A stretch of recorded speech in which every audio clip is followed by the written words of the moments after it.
खुलुमबाय नोंथांमोनखौ बयखौ बरायबाय दिनै 9 जुलाइ 2023 बारायजाबो रबिबार फैदो दिननि खौरांफोरखौ बेखेवनोसै।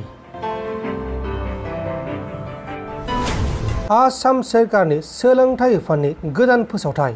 आसाम सोरखारा फोरोंगिरिफोरनि थाखाय मोनसे गोख्रों नेमखान्थि फोसावना होदों आरो जुदि बे नेमखान्थिफोरखौ मानिना सोलियाब्ला फोरोंगिरिफोरखौ गावसिनि साख्रिनिफ्राय बोखारगोनबो जानो हागौ। गोदान नेमखान्थिफोरानो जाबाय फोरोंगिरिफोरा जायखिजाया ससियेल मिडियाफोराव दान्थे बिदान्थे फेसबुक आरो टुइटारफोरनि गेजेराव दान्थे बिदान्थे खालामनो मोननाय नङा एबा पस्ट खालामनो मोननाय नङा। गावनि फोरोंनाय फरायसालियाव आलादायै टिउसन फोरोंनो मोननाय नङा। फरायसाफोरखौ जायखिजाया बाहागोनि धर्ना हाबाफारिफोराव बाहागो लाहोनो मोननाय नङा। धर्नाफोरनि थाखाय फरायसालिफोरखौ बन्द खालामनो मोननाय नंला। गाहाय फोरोंगिरिफोरा फरायसालिनि गासैबो नेमखान्थिफोरखौ थिखानाय नेमखान्थिफोरखौ फालिथारनांगोन। फरायसालिफोराव जायखिजाया रोखोमनि आफाद गौथुमफोरनि मेल मिथिं खालामनो मोननाय नंला। फुंनि 9 बाजिनि उनाव फरायसालिफोराव जेबो एबा रावबो हाबनो मोननाय नंला।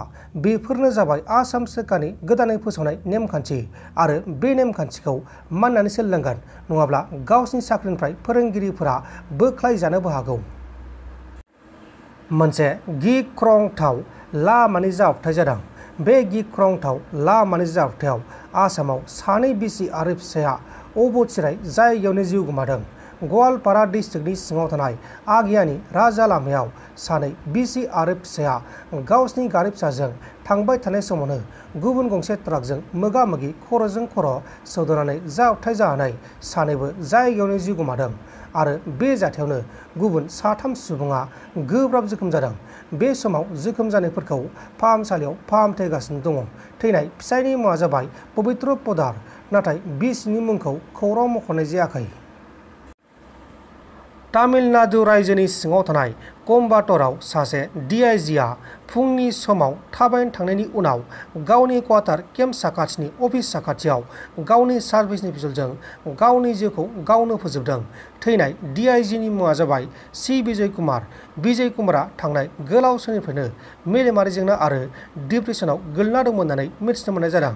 दा बे जाथायनि सायाव तामिलनाडु पुलिसआ गावसोरनि खामानिखौ मावगासिनो दङ। उत्तर प्रदेश रायजोनि गुबुन गुबुन जायगाफोराव बादुन इटा आरो बिरेलियाव गोबां जायगाफोराव सार अन्थाइ गावनायजों गासै 7 सुबुङा अबथिरायै जिउ गोमादों। 7 सुबुंनि गेजेराव 2 गथ'फोर थैदों।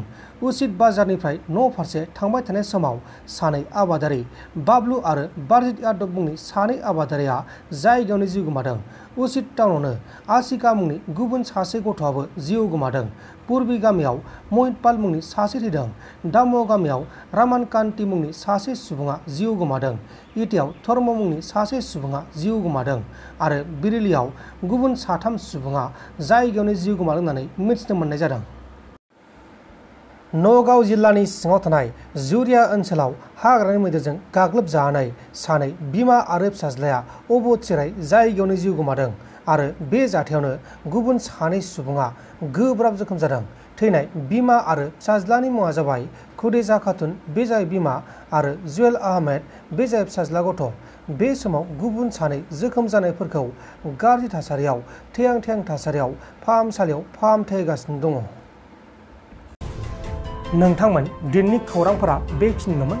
बेखिनिसिम नायनायनि थाखाय नोंथांमोननिसिम रोजा रोजा साबायखर। गोजोन्थों। एसेनोसै। जै बर' हारिनि।